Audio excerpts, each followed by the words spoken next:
नमस्कार and welcome to study centre for all. देखिए, मैंने जिस तरीके से अपनी पिछली वीडियोस में कहा था कि जब ट्रम्प सत्ता में आ जाएंगे उस समय हम जो मिडिल ईस्ट में जो वॉर हो रहा है उसको बढ़ता हुआ ही देखेंगे। बहुत हद तक तस्वीर चेंज होती नजर आएगी। कुछ उसी प्रकार की चीजें अब घट रही हैं। देखिए, ट्रम्प इफेक्ट हैज स्टार्टेड। बात करेंगे कि क्या ट्रम्प इफेक्ट स्टार्ट हुआ है। रिसेंटली हुआ गया है कि इसराइल ने किया है एक बहुत बड़ा अटैक सीरिया के ऊपर।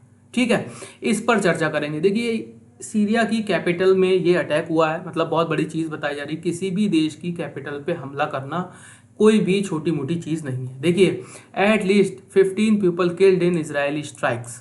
और ये जो इसराइल ने जो एयर स्ट्राइक की है, ये की है डमेस्कस, मतलब जो कैपिटल है सीरिया की उसके अंदर, डमेस्कस के अंदर ये स्ट्राइक की है। लगभग इसमें 15 लोग मरे हैं। ठीक है, ये तो आर्टिकल पब्लिश होता है। और उसके बाद देखिए, Syrian front beginning to intensify without much notice. देखिए, अभी तक था क्या कि इसराइल जब हमले करता था, मतलब उसने जब लेबनान में हमले करने शुरू किए थे, उस समय तक इसराइल एक, मतलब कह लीजिए एक मैसेज दे देता था कि भाई आप इस बिल्डिंग को खाली कर दीजिए, हम यहाँ पर हमला करने वाले हैं। मेरी पिछली वीडियोज में मैंने इस चीज़ को बहुत क्लियरली बताया भी है। बट अब इसराइल की जो इंटेंशन है ना, वो बहुत हद तक क्लियर हो रही है ट्रंप के आने के बाद कि भाई अब हम किसी भी कीमत पर रुकेंगे नहीं। मतलब अभी तक तो हम देख रहे थे कि किस तरीके से इसराइल की आक्रामकता को हमने देखा मिडिल ईस्ट के अंदर। उसने लगभग लेबनान के अंदर हिजबुल्ला को और गाज़ा के अंदर हमास को बहुत हद तक बहुत बड़ा नुकसान पहुंचाया है। उसके बाद हुतीस के साथ भी इसराइल की टकराहट हमने देखी और ईरान के साथ डायरेक्टली वॉर होता हुआ हमने देखा इसराइल का। एक एयर स्ट्राइक बहुत बड़ी ईरान के ऊपर इसराइल ने कंडक्ट की थी। अब रिसेंटली इसराइल ने अटैक किया है सीरिया के ऊपर। ठीक है, अब देखिए, ये अटैक बहुत बड़ा अटैक बताया जा रहा है। इसमें लगभग, मैंने अभी जैसा कि आपको आर्टिकल में दिखाया कि 15 लोग इसमें मरे भी हैं। अब देखिए इसराइल का इसमें कहना क्या है, फिर उसके बाद हम लोग बात करेंगे कि क्या है ट्रंप इफेक्ट। ठीक है, देखिए इसराइल का कहना है कि ये जो हमने हमला किया है सीरिया के अंदर डमेस्कस में, यहाँ पर ये जो आप जगह देख रहे हैं, ये बिल्डिंग देख रहे हैं, इसके अंदर पहले जो इसका यूज़ किया जाता था, इन बिल्डिंग्स का, वो किया जाता था हमास के जो आतंकवादी हैं उनके द्वारा इसका यूज़ किया जाता था। यहाँ पर रहते थे, या फिर कह लीजिए वो अपना सामान वामान जो भी एक्सप्लोजन है वो रखते थे।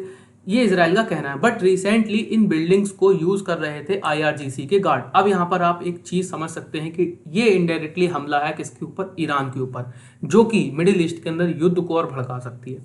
देखिए, ये बिल्डिंग जो है यूज़ कर रहे थे आईआरजीसी, जो ईरान की मिलिट्री है, ईरानी रिवॉल्यूशनरी गार्ड जिनको कहते हैं, वो यूज़ कर रहे थे इस बिल्डिंग को। और इसराइल के द्वारा इसी बिल्डिंग को बनाया गया है निशाना। मतलब ये इसराइल ने कहा है। मतलब इसराइल का यहाँ पर देखिए क्लियरली उसका कहना है कि हमारे ऊपर कोई भी हमला करेगा तो उसका जवाब आपको मिलेगा। अब देखिए, बात करते हैं, मैंने आपको लास्ट में एक वीडियो मैंने कवर की थी, व्हाट इज ऑक्टोपस वॉर। क्या ऑक्टोपस वॉर में उलझ गया है इसराइल। देखिए, यहाँ पर इसराइल का कहना है ये जो ईरान के जो प्रॉक्सी हैं, जैसे ये सीरिया के अंदर, मतलब मान के चलिए सीरिया के अंदर आईआरजीसी के जो गार्ड हैं वो रह रहे हैं, यहाँ पर यूज़ कर रहे हैं। ईरान का कहना है कि ये हमारे देश को चारों तरफ से घेर रहे हैं। इसको कहा जाता है ऑक्टोपस वॉर।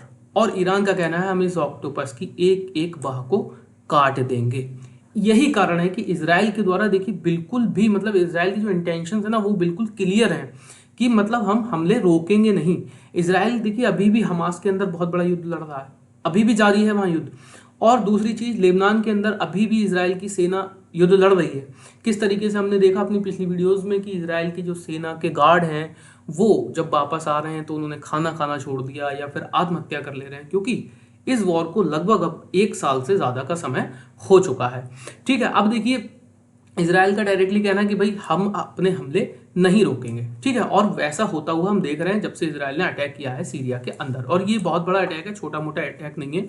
इसराइल की जो एयरफोर्स है वो डायरेक्टली एंटर करती है सीरियन एयर स्पेस के अंदर, एंटर करती है और वहाँ पर हमले करके ये लोग वापस आ जाते हैं। अब देखिए, बात कर लेते हैं ट्रंप इफेक्ट की।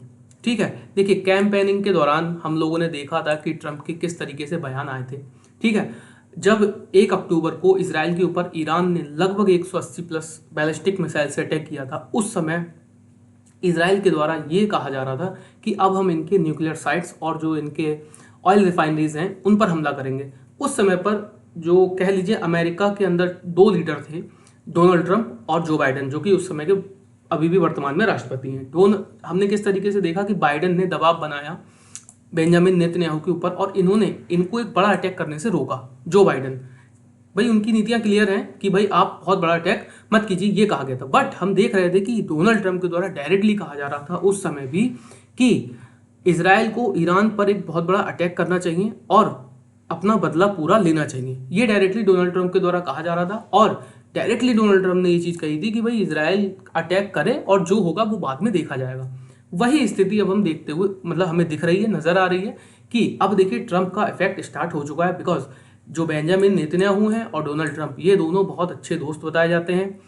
अब मुझे ये लगता है कि जब से डोनाल्ड ट्रंप आए हैं यही कारण है कि इजराइल ने एक नया फ्रंट खोलने से पहले इजराइल डरा नहीं है बिल्कुल भी। बिकॉज देखिए यहाँ पर इजराइल जब एंटर करा है ना, इजराइल जब सीरिया के अंदर, तो आप मान के चलिए कि इजराइल का ये 7th फ्रंट है और इतने फ्रंट पर एक साथ वॉर लड़ना अकेले मतलब पॉसिबल नहीं है। तो यही कारण है कि डोनाल्ड ट्रंप अब जब आए हैं सत्ता के अंदर तो ये मान लिया जा, देखिए इस चीज़ को फिर मानने में कोई गुरेज नहीं कि डोनाल्ड ट्रंप अब पूरी तरीके से सपोर्ट करेंगे इजराइल को।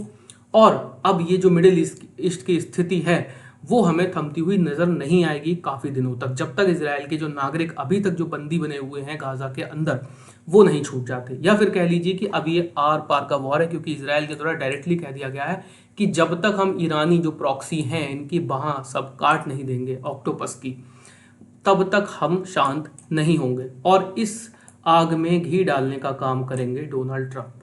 अब देखते हैं कि आगे डोनाल्ड ट्रंप की नीतियां कैसी रहती हैं फॉर मिडिल ईस्ट। बट हाँ, ये ज़रूर है कि डोनाल्ड ट्रंप की जो नीतियां हैं वो रूस यूक्रेन युद्ध में हम नरम होती नजर आएंगी। ठीक है, देखिए आपका ओपिनियन बहुत ज़्यादा इंपॉर्टेंट है। आप लोग बताइए, अब कमेंट करके ज़रूर बताइएगा कि डोनाल्ड ट्रंप के आने के बाद मिडिल ईस्ट में क्या स्थिति नज़र आएगी, युद्ध रुकेगा या फिर और भड़कता हुआ नजर आएगा। तो आज की वीडियो में इतना ही था, मिलते हैं नेक्स्ट वीडियो में, अभी के लिए धन्यवाद।